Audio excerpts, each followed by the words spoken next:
बाबा नानक शाह फकीर, हिंदू का गुरु, मुसलमान का पीर। हम इसी थीम पे काम कर रहे हैं। वैसे आज पांचवा दिन है, लेकिन क्योंकि एक दिन का हमारा गैप हो गया तो इसीलिए उसमें चौथा ही लिख रही हूँ। साहिब श्री गुरु नानक देव जी का एक शब्द है, बहुत गहरा उसका अर्थ है और उसी से जुड़ी हुई साखी ले रही हूँ। साहिब श्री गुरु नानक देव जी कहते हैं कि मैं इंसान, बंदा या व्यक्ति किसको कहता हूँ। मेरी नजर में कौन व्यक्ति है, कौन बंदा है, जिसे कहते हैं ना कि इंसान कौन है मेरी नजर में। तो उसकी परिभाषा दे रहे हैं। कहते हैं श्लोक महला पहला। श्लोक महला पहला मतलब ये वाणी श्री गुरु नानक देव जी की उच्चारी गई है। अगर महला दूसरा लिखा हो तो दूसरे गुरु की वाणी है, तीसरा लिखा हो तो तीसरे गुरु की वाणी है। तो पूरी वाणी इसी तरह से उच्चारी गई है कि किस गुरु ने ये वाणी का उच्चारण किया है, तो हमें पता चल जाता है। श्री गुरु नानक देव जी कह रहे हैं, कुदरत करके वस्या सोई। उस परमात्मा ने अपनी शक्ति से ये यूनिवर्स बनाया अपनी पावर से, और उसमें बनाकर उससे अलग नहीं हो गया। जैसे एक पेंटर पेंटिंग बनाता है, पेंटर अलग है, पेंटिंग अलग है। पेंटिंग कहीं भी चली जाती है, पेंटर थोड़ी जाता है साथ में। लेकिन वो कह रहे हैं कि परमात्मा ने ये जो सृष्टि बनाई है, कण कण में वो खुद समा गया है। वो हर एक कण में इस सृष्टि के उसका निवास है, उसकी चेतन सत्ता समाई हुई है। वो कुदरत होकर उस सृष्टि में समाया हुआ है। अगर हम देखें तो परमात्मा को कहा जाता है कादर। कादर मतलब जो करने वाला है, और कुदरत जो उसके किया हुआ है। तो वो कुदरत में समाया हुआ है। अब पेड़ पौधे देखो, जीव जंतु देखो, मनुष्य देखो, पहाड़ देखो, तो वो कुदरत उसमें परमात्मा समाया हुआ है कण कण में। तो श्री गुरु नानक जी कहते हैं कि जो व्यक्ति वक्त विचारे सो बंदा होई। जो व्यक्ति समय को विचार करता है, अपने समय का सदुपयोग करता है, समय की कदर करता है, असल में मेरी नजर में वही मनुष्य है। हमें लगता है कि हमने तो मनुष्य योनि मिल गई तो हम मनुष्य हैं, लेकिन श्री गुरु नानक देव जी परिभाषा दे रहे हैं कि आपको मनुष्य योनि मिल गई तो आप मनुष्य हो। देखने में आप मनुष्य हो, लेकिन अगर आपकी हरकतें पशुओं जैसी हैं, आप ईश्वर को याद नहीं कर रहे हो, समय व्यर्थ कर रहे हो, जो बातें मना की हैं वही बातें कर रहे हो, तो आप मनुष्य नहीं हो। आप मनुष्य से नीचे हो। पशु पशु की तरह जी रहे हो। आप मनुष्य रूप में हो, लेकिन जीवन आपका पशुओं जैसा है। तो वो कहते हैं, वक्त विचारे सो बंदा हुए। जो परमात्मा के दिए हुए समय का सही से विचार करके उपयोग करता है, वो असल में वही व्यक्ति है, वही इंसान है। कुदरत है कीमत नहीं पाए। जो परमात्मा की ये कुदरत है, जो परमात्मा ने ये सृष्टि बनाई है, उसको उसका अंत नहीं पाया जा सकता, उसको जाना नहीं जा सकता। कोई कहे कि मैं पूरा जान लूं इस सृष्टि को, या मैंने जान लिया है, तो ये व्यर्थ की बात है। इसे मूर्खतापूर्ण बात कहा जाता है।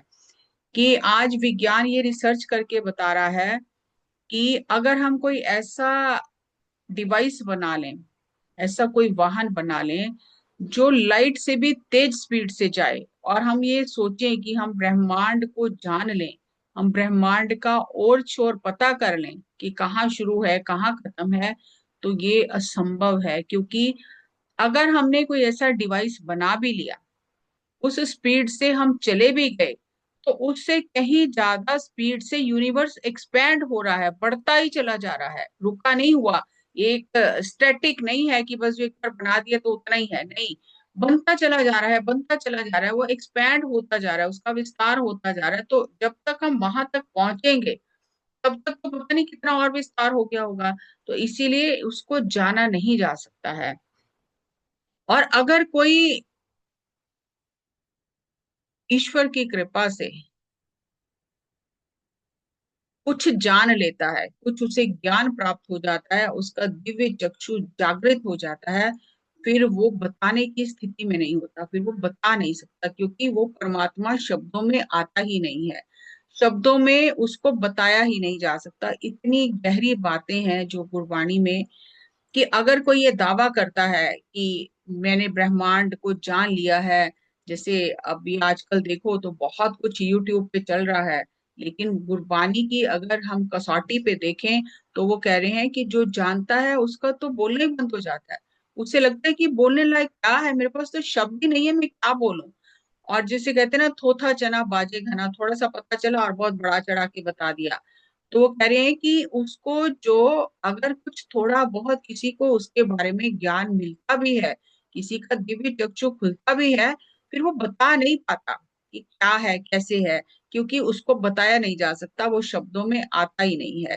कह रहे हैं कि जो व्यक्ति सोचते हैं कि हम कर्म कांड कर रहे हैं, हम धार्मिक प्रैक्टिसेस कर रहे हैं, सरह सरीयत करे विचार, जो सोचते हैं कि हम करते हैं, हम कर रहे हैं, धर्म के अनुसार कार्य कर रहे हैं, हम कर्म कांड कर रहे हैं, लेकिन जब तक उसे जानेंगे नहीं, जब तक वो जीवन में अनुभव में नहीं उतरेगा परमात्मा, तब तक इस जीवन के पार क्या है वो जाना ही नहीं जा सकता। किताबें पढ़ के, यहाँ वहां से सुन के, कर्म कांड करके, ये सब चीजें करके उसे नहीं जाना जा सकता, उसका था नहीं पाया जा सकता। और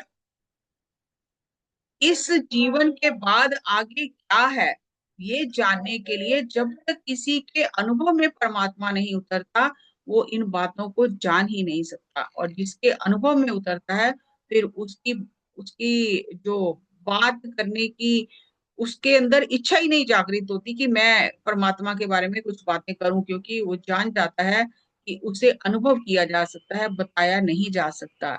श्री गुरु नानक देव जी कह रहे हैं, सिद्धक कार सिद्धता मन कर मकसूद, कि तू सिर्फ उसके आगे प्रार्थना कर और उस पे भरोसा रख के, फेथ रख के, विश्वास रख के।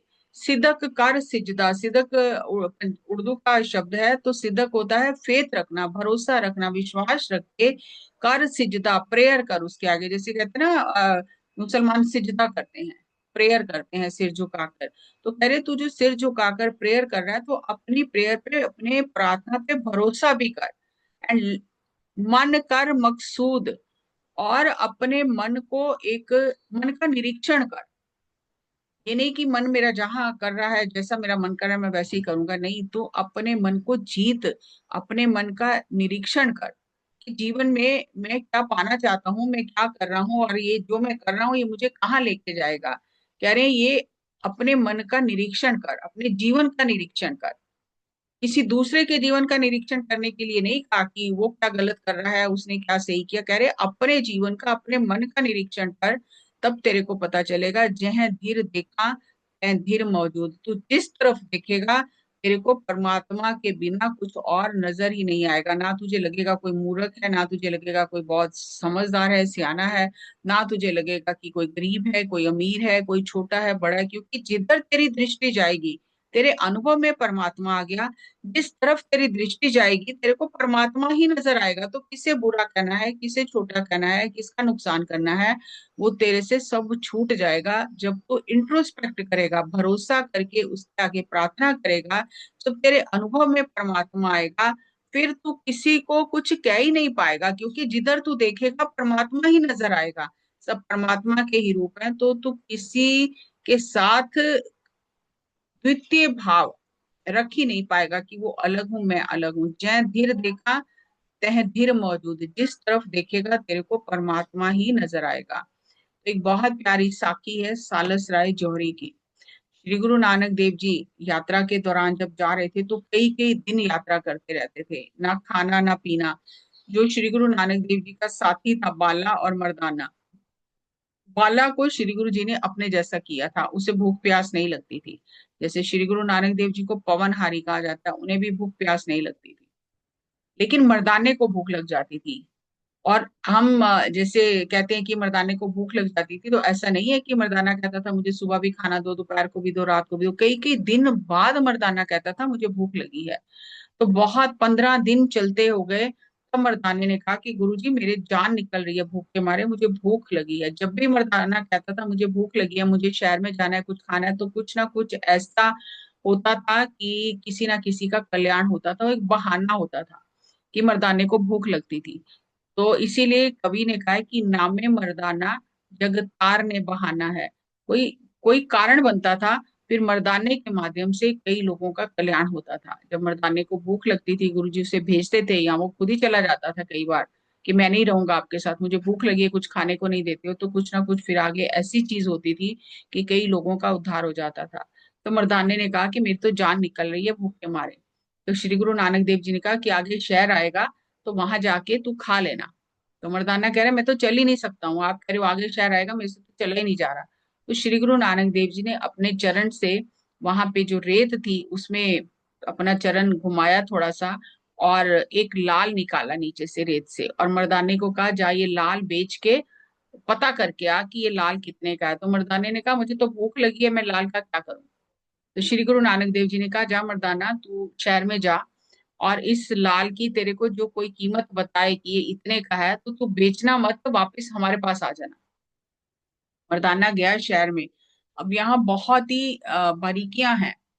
मर्दाना एक बार कहता था मुझे भूख लगी है, या मैं खाना चाहता हूँ, तो फिर जो गुरुजी कहते थे गुरुजी का वचन मानता था। ये नहीं कहता था कि अब मैं नहीं करता, मैं नहीं कर सकता, मैं नहीं जाऊंगा, नहीं, जो गुरुजी कहते थे फिर वो उसको मानता था।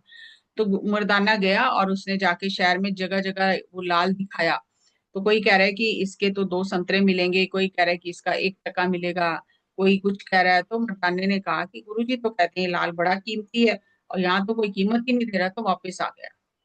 तो मर्दाने ने कहा कि गुरुजी इस लाल की कीमत तो कोई दे नहीं रहा, कोई कह रहा है 2 संतरे ले जाओ, कोई कह रहा है कि कुछ थोड़ा सामान ले जाओ, कोई 1 टका दे रहा है, तो आप कह रहे हो इसकी लाल की कीमत बहुत है, तो क्या करूं। तो श्री गुरु जी ने कहा कि तू किसी जौहरी को जाके लाल दिखा। मर्दाने ने कहा कि मैं तो किसी को जानता नहीं हूँ शहर में। तो गुरुजी ने नाम बताया मर्दाने को कि तू शहर में जाके पूछ कि सालस राय जौहरी कौन है। वो जौहरी का नाम है सालस राय। तो तू पूछ शहर में जाके सालस राय जौहरी कौन है, तो वहां उसको जाके ये लाल दिखा। तो मर्दाना पूछता पूछता सालस राय जौहरी के दुकान पे गया, और कहा कि मेरे गुरु ने भेजा है ये लाल, कहा है कि इसकी कीमत आप क्या देते हो। तो सालस राय जो था, बहुत धार्मिक व्यक्ति था, ईमानदारी से अपना काम करता था। कहते हैं ना कि जो सुनार होते हैं, जो ऐसा कीमती चीजों का व्यापार करते हैं, तो वो तो अपनी माँ को भी नहीं छोड़ते हैं, उसमें भी उसके ज्ञानों में भी खोट मिला देते हैं। लेकिन वो बहुत ईमानदारी से काम करता था। तो उसने कहा, देखा तो उसको लगा, उसको किसी उसके गुरु ने कहा था कि अगर तेरी जिंदगी में तेरे पास कोई ऐसा लाल आए, तो उस लाल के दर्शन करने की तू 100 रुपया उसकी भेंटा देना, मतलब मत्था टेकना उस लाल को, 100 रुपया। तो सालस राय ने जब लाल देखा तो उसको वो बात याद आ गई, और उसने देखा, क्योंकि जौहरी था, पहचानता था लाल को। तो उसने कहा कि अगर मैं अपने सारी दुकान का सामान बेच के भी अगर पैसे दे दूं, तो इस लाल की कीमत नहीं दी जा सकती, इतना ये कीमती लाल है। तो उसने 100 रुपया दिया, और मर्दाना लेके वापस आ गया। अब श्री गुरु नानक देव जी ने मर्दाने से पूछा, मर्दाना ये लाल की कीमत लेके आया है। तो मर्दाना कहता उसने दिए, मैं ले आया, मुझे नहीं पता। तो श्री गुरु जी ने कहा जा पूछ के आ। तो उसने जा गया मर्दाना फिर, और उसने पूछा कि आपने ये 100 रुपये लाल की कीमत दी है। तो उसने कहा नहीं, कीमत नहीं दी है, मेरे गुरु का आदेश है कि ऐसा कोई लाल तेरे कभी जिंदगी में तेरी आंखों के सामने है, तो 100 रुपया वो मत्था टेकना। तो मैंने तो अपना धर्म रखा है। तो मर्दाना वापिस आ गया। उसने श्री गुरु जी को कहा कि सालस राय तो ऐसे ऐसे कह रहा है। तो गुरु जी ने कहा जा मर्दाना वापिस जा, उसके 100 रुपये वापिस करके आ, कि जब हमने बेचा ही नहीं है तो हम पैसे क्यों लें। अब जब मर्दाना गया, तो मर्दाने ने कहा ये लो अपने पैसे ले लो, हम बेच नहीं रहे हैं, इसका मालिक कह रहा है मुझे नहीं बेचना, आप अपने पैसे अपने पास रखो, हमारा लाल हमें दे दो।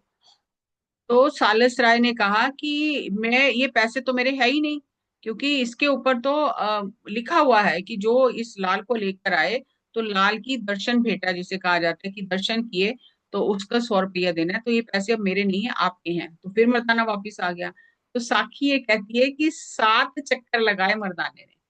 फिर गुरुजी कह रहे हैं हम नहीं रखेंगे, सालस राय कह रहा है हम नहीं रखेंगे। तो मर्दाना परेशान हो गया कि ना वो रखते हैं ना वो रखते हैं, तो मैं चक्कर पे चक्कर लगा रहा हूँ।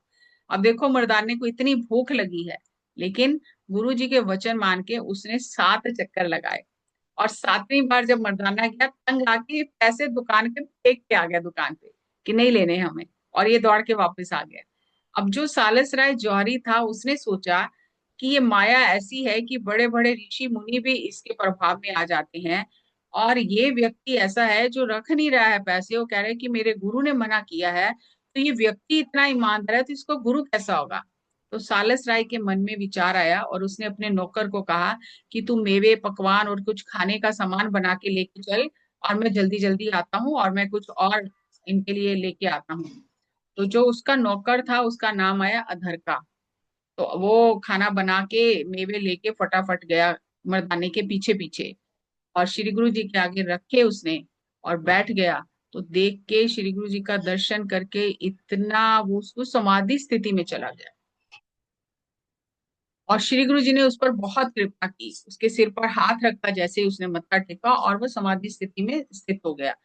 अब थोड़ी देर बाद जब उसका मालिक सालस राय वहां पहुंचा तो देख के हैरान हो गया कि ये क्या लाल था और ये क्या लाल है, ये तो कमाल ही हो गया कि वो लाल क्या देखा था वो लाल था कि ये खुद ही लाल है। तो सालस राय ने श्री गुरु नानक देव जी को कहा कि मेरे को तो इतनी हैरानी हो रही है कि आप लाल हो कि वो लाल था, और मुझे ये बताओ कि मेरे इस नौकर को क्या हो गया जी, इतना मस्त और समाधि स्थिति में कैसे पहुंच गया है। तो श्री गुरु नानक देव जी ने कहा कि इसको सालस राय को कहा कि तू इस हीरे को कह रहा है, लाल को कह रहा है ये बड़ा कीमती है, तो इससे कीमती कीमती लाल तो तेरे पास भी है। तो वो बड़ा हैरान हुआ कि मेरे पास तो ऐसा कोई लाल नहीं है, तो मुझे समझाओ कि मेरे पास इससे कीमती कौन सा लाल है। तो श्री गुरु नानक देव जी ने सालस राय को एक शब्द उच्चारण करके समझाया कि तू जौहरी है, लेकिन अभी तक तूने झूठे लाल जो है उनकी परख की है, तेरे को सच्चे लाल की परख नहीं है। सच्चा लाल तेरे पास है लेकिन तेरे को उसकी पहचान नहीं है। तो गुरु जी ने सालस राय ने कहा कि मुझे बताओ कौन सा सच्चा लाल है मेरे पास जिसकी मुझे पहचान नहीं है। तो श्री गुरु जी ने कहा ऐसे असंख्य लाल होने से भी एक सांस की कीमत नहीं दी जा सकती। एक एक सांस हीरे, इन हीरों से भी, इन लालों से भी ज्यादा कीमती है, और ऐसे ही व्यर्थ जा रहे हैं। तो तू अपने लाल को नहीं पहचान रहा है। तो सालस राय बहुत हैरान हो गए कि ऐसी बातें तो कभी किसी ने बताई नहीं। तो सालस राय ने श्री गुरु जी को कहा कि जैसे मेरे नौकर पर कृपा की है, मेरे ऊपर भी कृपा करो, मेरा जीवन तो व्यर्थ ही चला गया। कम से कम आगे जो श्वास है, आगे जो मेरे श्वास रूपी लाल हैं, इन्हें तो संभाल लूं मैं, तो मेरे पर कृपा करो। तो यहाँ श्री गुरु नानक देव जी कहते हैं कि अगर तेरे को वैसी कृपा चाहिए जैसे तेरे नौकर के ऊपर की है, ना अभी कई जन्म लगेंगे। तो वो कहने लगा कि नहीं, आप मेरे गुनाह माफ करो और मेरे ऊपर कृपा करो। तो श्री गुरु नानक देव जी ने यहाँ उसकी परीक्षा ली और उसको कहा कि अगर तू चाहता है कि वही कृपा तेरे पर भी हो जाए, तो तू अपने नौकर के आगे नमस्कार कर, इसके चरण पकड़ ले। अब ये तेरा नौकर नहीं है, ये सृष्टि का राजा हो गया है, इसके चरण पकड़ ले। तो सालस राय ने कहा गुरुजी आप कह रहे हो नौकर के चरण पकड़ लूं, मैं तो हर किसी के चरण पकड़ लूं, मेरे पर कृपा करो। तो सालस राय ने अपने मन के अहंकार को छोड़कर अपने नौकर अधरके के आगे मत्था टेका, उसके चरण पकड़ लिए। तो श्री गुरु नानक देव जी ने दोनों हाथ सालस राय के सिर पर रखे, और सालस राय को भी वही अवस्था प्राप्त हो गई जो उसके नौकर को, गुलाम को हुई थी। तो सोचने की बात यह है कि एक तरफ तो श्री गुरु नानक देव जी कह रहे हैं कि कई जन्म लगेंगे, साधना करनी पड़ेगी, और दूसरी तरफ उसी क्षण उस पर वो कृपा कर दी। क्या फर्क है, गुरु के वचन मानने का फर्क है। जैसे ही श्री गुरु जी ने कहा कि अपने नौकर के आगे मत्था टेक दे, उसके चरण पकड़ ले, तो सालस राय ने बिना कुछ सोचे तुरंत अपने नौकर के चरण पकड़ लिए और झुक गया, मन से झुक गया, क्योंकि श्री गुरु जी का वचन माना। और कहते हैं कि गुरु नानक को अगर जीतना है, गुरु नानक का दिल जीतना है, तो विनम्रता है। जो विनम्र हो जाता है वो गुरु नानक का दिल जीत लेता है। तो इस तरह सालस राय ने श्री गुरु नानक देव जी की कृपा को प्राप्त किया। और फिर सालस राय ने कहा कि आप कुछ दिन मेरे पास रहो, हमारे नगर में रहो। तो गुरु जी ने सालस राय को उस समय वर दिया कि अभी हमें यात्रा पे जाना है, जब हम 10वां जामा, 10वां रूप धारण करेंगे, 10वें गुरु के रूप में जब हम धरती पर आएंगे, तब बहुत समय तेरे पास रहेंगे। आज जहां पटना साहिब गुरुद्वारा है, बिहार में पटना साहिब जो गुरुद्वारा है, वो सालस राय की हवेली थी। तो जब श्री गुरु तेग बहादुर जी यात्रा करते करते पटना पहुंचे और माता गुजरी जी को उन्होंने वहां छोड़ा, और साहिब श्री गुरु गोविंद सिंह जी का प्रकाश उस सालस राय जोहरी की हवेली में हुआ। उस सालस राय की पता नहीं चौथी के पांचवी पीढ़ी थी। तो श्री गुरु नानक देव जी ने सालस राय को कहा कि तेरे ये नौकर की साधना जन्मों की बहुत ज्यादा है, लेकिन ये जो प्रचार का काम, सिक्खी के प्रचार का, धर्म के प्रचार का, इसको सौंपना था, क्योंकि तू इसका मालिक है और तू ईमानदारी से अपना सब काम करता है, कोई बेईमानी नहीं करता, आए गए संत की सेवा करता है। इसीलिए जब तक तेरी जिंदगी रहेगी तब तक तू प्रचार कर। उसके बाद ये जो प्रचार का जिम्मा है, ये इस तेरे नौकर का है, तेरी औलाद का इससे कोई काम नहीं है।